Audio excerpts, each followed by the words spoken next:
Imagine a creature that can be just completely frozen in liquid nitrogen. Yeah. Like boiled in a kettle, blasted with radiation, and completely drained of every single drop of water in its body. Which, you'd assume means it's dead. Right, you would absolutely assume it's dead. But then you add a single drop of water, like decades later, and it wakes right up. It goes about its day, starts reproducing.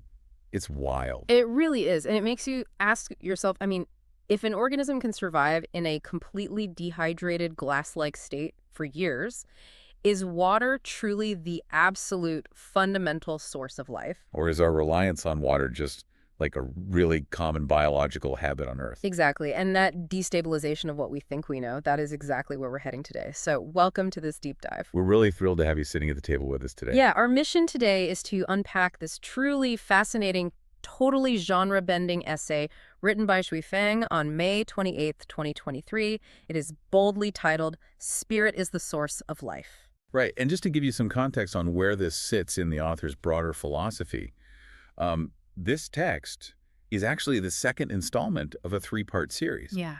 It's all dissecting the concept of spirit. It sits squarely between an essay on the frequencies of spirit and another one on its classification and application. Which is a whole other rabbit hole. But we want to be totally clear with you right from the jump here. This text makes some massive philosophical and spiritual claims. Huge claims. It takes ancient mythology, throws it in a blender with microscopic extremophile biology, and then just marinates the whole thing in quantum physics. It's a lot to process. It is. And to be clear, we aren't here to validate these claims. And we aren't here to debunk them either. Yeah. We're basically mapping out the author's unique intellectual journey, just to see exactly how he constructs this argument about the fundamental nature of existence. And honestly, the structural flow of his argument is what makes it so compelling to read. He intentionally moves from the very large scale, like mythological human origins, and then drills down into cellular biology. Yeah, before entirely bypassing the physical world. Exactly. He ends up in the microscopic theoretical realm of quantum mechanics. It's quite a journey. So he starts by looking at what we traditionally assume life needs to exist. And to do that, he reaches way back to ancient mythology, specifically the Chinese legend of Nua. Right, Nua, the goddess who is said to have created humans from earthly clay. Yeah, and the author readily admits this is just a mythological legend, like there's no empirical support. Right, he knows that, but he uses it to extract a really profound conceptual truth. Because the clay itself is just matter, right? It's just dirt. Exactly. It's a pile of inert earthly materials, minerals, dirt, dust. It has no innate vitality. It only becomes a living being when Nua breathes life into it. Okay, so let's unpack this for a second. He's essentially using this myth to describe a hardware and software problem. Oh, that's a good way to put it. Like the clay is the hardware, but a laptop doesn't do anything without an operating system. So that breath from Nua, that is the software. Right, the breath represents the spirit. Yeah. Without the infusion of that spiritual energy, the hardware just stays a clump of mud. And he's establishing this foundational premise early on. Material alone, without the active input of spirit, cannot become a living entity. It's a very classic vitalist perspective. But he knows that just quoting mythology isn't going to convince a modern reader. No, definitely not. To prove this premise today, he has to dismantle a much bigger, widely accepted scientific assumption. He literally has to take down the biological golden rule. The golden rule being water is the source of life, which, as we mentioned earlier, is the bedrock of astrobiology. Yeah, we send rovers millions of miles to Mars just to look for ice. Exactly. The author acknowledges that water is undeniably crucial for humans, animals, plants, insects on Earth. But then he takes a sledgehammer to the idea that it's a universal rule. He argues that if water is the absolute source of life, then life should logically cease to exist the absolute second water is removed. Right. If there are exceptions to the rule, then the rule is inherently flawed. It just cannot be the fundamental source. And he brings receipts for this. He points to biological anomalies. He lists out viruses, fungi, aphids. Nematodes, diatoms, red algae. Right. He notes that under certain conditions, these organisms survive entirely without water. Now, just taking a step back from the text for a second, the science behind this is actually mind-blowing. It really is. When a creature like a nematode or a tardigrade is deprived of water, it doesn't just dry out and die. It enters a state of extreme suspended animation called cryptobiosis. The mechanism there is fascinating. As their environment dries up, These organisms essentially replace the water in their cells with a special sugar called trehalose. Wait, they fill up with sugar? Yeah, and this sugar basically turns their internal structure into a glass-like state, halting their metabolism completely. Oh, wow. So they aren't dead, Yeah. but they aren't technically performing any of the chemical processes we usually associate with life. They're literally frozen in time. Okay, so the author is looking at this incredible biological loophole and saying, look, life is clearly persisting here without water. But then, and this is where it gets crazy, he takes this observation and makes a massive head-spinning leap.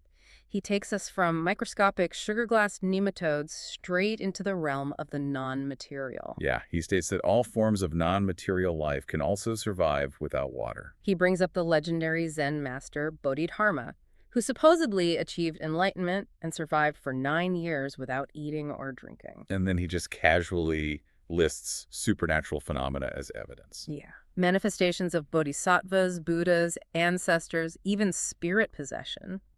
He says, look, undoubtedly, these entities don't need to drink a glass of water to survive when they manifest. Therefore, water is not the source of life. I have to be honest, the moment I read that paragraph, I hit a complete wall. Oh, I'm sure. The friction there is really palpable. You're reacting to the sudden shift in epistemic categories. Exactly. It feels like comparing apples and ghosts. It's like saying a car needs gasoline to run, but then pointing out that a wind-up toy car doesn't need gas, and a phantom ghost car floating through a haunted house doesn't need gas, so therefore gas isn't the source of locomotion. That's a great analogy. Grouping diatoms, which are real, physical algae operating under extreme biochemical stress in the exact same category as a spirit possession just to disprove biology. I mean, that is a staggering rhetorical jump. It feels jarring because it entirely violates the boundaries of scientific materialism that we're so used to. But let's look at the psychological mechanics of what he's doing here. Okay. But explicitly grouping the biological extremophile with the supernatural bodhisattva, he is intentionally collapsing the boundary between the physical and the non-physical realms. He wants to force you, the reader, into a corner. So if water can't explain the diatom in stasis... Right, and water certainly can't explain the manifestation of an ancestor. Right. You are forced to look for a completely different universal common denominator. Oh, I see. He's burning down the biological framework, so we have no choice but to follow him into the next room. Exactly. And that room takes us past the visible world entirely. He tells us to zoom all the way down into the microcosmic fabric of reality. He brings us right into the territory of modern theoretical physics. He does. He points out that as we look deeper and deeper into the structure of matter, past the atom, past the protons and neutrons, down to the quarks, we reach a microcosmic realm where fundamental particles don't even exist as solid physical spheres anymore. He introduces string theory. Yeah. And for those who haven't brushed up on their quantum mechanics lately, string theory basically suggests that if you take the tiniest subatomic particle and zoom in millions of times closer, you won't find a tiny dot of matter. No. You'll find a microscopic one-dimensional loop of energy vibrating. And just like different vibrations on a guitar string produce different musical notes, like a C or an E or a G. Different vibrations of these quantum strings produce the different fundamental particles that make up our universe. And the author just seizes on this concept entirely. He argues that vibration is the absolute core of everything. Right. These microscopic vibrations give rise to all the diverse forms and movements in the material world. From the tiniest quark up to the massive celestial bodies orbiting in space, the driving force behind the universe is just the vibration of strings. But then he asks a question that physicists usually just leave to philosophers. Where do the strings come from, and who is initiating the vibrations? This is the crux of his transition from physics to theology. And you would logically think, okay, he's building his argument on string theory, so he's about to talk about the Big Bang as the origin of these vibrations. Well, he doesn't. No. He explicitly and rather bluntly rejects the Big Bang. He dismisses it completely as mere speculation or conjecture. It's fascinating. He actually writes that the Big Bang is no different from the mythological legends like Nuwa creating humans from clay. Well, I'd look at it differently than just a flat contradiction. It's a highly selective application of science to serve a specific philosophical endpoint. He embraces string theory because the concept of vibration inherently implies an action, a motion that requires an initiator. But he vehemently rejects the Big Bang because the Big Bang implies a spontaneous, unguided mechanical origin. Ah, I see. Right. A spontaneous origin directly threatens the theological destination he is driving So towards. here's where it gets really interesting to me. I mean, he uses cutting-edge theoretical physics as the very bedrock of his argument about the mechanics of reality. He needs the strings to make his theory work. Yes. But in the exact same breath, he tosses the foundational cosmological model of modern science out the window as a fairy tale. It's just wild. It reveals a lot about the human desire for ultimate agency. If the Big Bang didn't cause these cosmic strings to vibrate, well, something else had to. His premise rests on the idea that every vibration, everywhere, requires an active source. Like, if a guitar string is vibrating in an empty room, someone had to have plucked it. Exactly. And this marks the exact moment the deep dive shifts out of theoretical physics and straight into a classic philosophical argument for a creator, the teleological argument, or the argument from intelligent design. Right. And he grounds this argument by asking us to just simply observe our immediate environment. He points to the everyday objects we rely on to function. He provides a massive list to really hammer the point home. Oh yeah, he rattles them off. The airplane flying overhead, the ship crossing the ocean, the car you might be sitting in right now. The computer on your desk, your mobile phone, the microwave. He even strips it down to the simplest utensil, a needle, or on the macro scale, the house you live in, the city you are surrounded by. And he points out that every single one of these things has a creator. Humans designed them, humans built them. And the underlying logic he employs here is like as old as philosophy itself. The watchmaker analogy. Yes. If you find a pocket watch in the forest, you don't assume the gears and springs assembled themselves by random chance over millions of years. You assume a watchmaker designed it. He argues that if a simple needle or a mobile phone absolutely requires a conscious human creator to exist, how could our vastly more complex biological systems come into being without one? He points the mirror right at us. He lifts our own biological hardware. Our eyes, ears, nose, tongue, hair, bones, organs. These systems are infinitely more complex than a microwave oven or a microchip. To the author's mind, looking at the sheer engineering of the human eye and concluding it lacks a conscious creator is completely illogical. And there is a deep psychological insight to extract here. The human brain is the ultimate pattern recognition machine. We're wired for it. Exactly. We evolved to detect agency in our environment to know that a rustle in the bushes is a predator, not just the wind. We naturally map our own manufacturing logic onto the mechanics of the universe. Because it's the only way we can conceptualize such overwhelming complexity. Right, and mapping that agency leads to his ultimate conclusion regarding the source of those vibrating quantum strings. He introduces the greatest creator. The greatest creator. This creator is the conscious entity responsible for playing the vibrations of the microcosmic strings. And he provides a very specific analogy to describe this relationship, right? Framing the greatest creator not as a passive, abstract field of energy, but as an active participant. Yes, he does. So what does this all mean? The author compares the greatest creator playing the strings to a human controlling a spacecraft out in the universe. I find this analogy so vivid. It's very striking. It paints the creator as a deliberate pilot sitting at a massive control panel, purposefully directing the massive ship of reality. But that pilot analogy immediately raises a critical question about the mechanism of interaction. If the creator is piloting the universe, how exactly does the creator's hand reach the controls? Right. Because the traditional view of a pilot implies someone actively pushing buttons, calculating coordinates, pulling levers. But the author's explanation of how these strings are actually played introduces a really subtle but profound shift in that dynamic. Okay, because we have the strings, which are the fundamental machinery of the universe, Yeah. and we have the pilot, the greatest creator. Yes. But the author explicitly tells us that the playing of the strings is not deliberate in the way we think of it. It's not like the creator is sitting on a cloud consciously plucking individual quantum guitar strings or pressing specific buttons on a cosmic dashboard. Instead of deliberate action, he describes the mechanism as a heartbeat. A heartbeat. The heartbeat of the greatest creator is the literal vibration of the microcosmic strings. It's an automatic, life-sustaining rhythm. Think about your own body. Okay. Your human heart pumps blood to deliver vital nutrients to billions of individual cells, keeping them alive.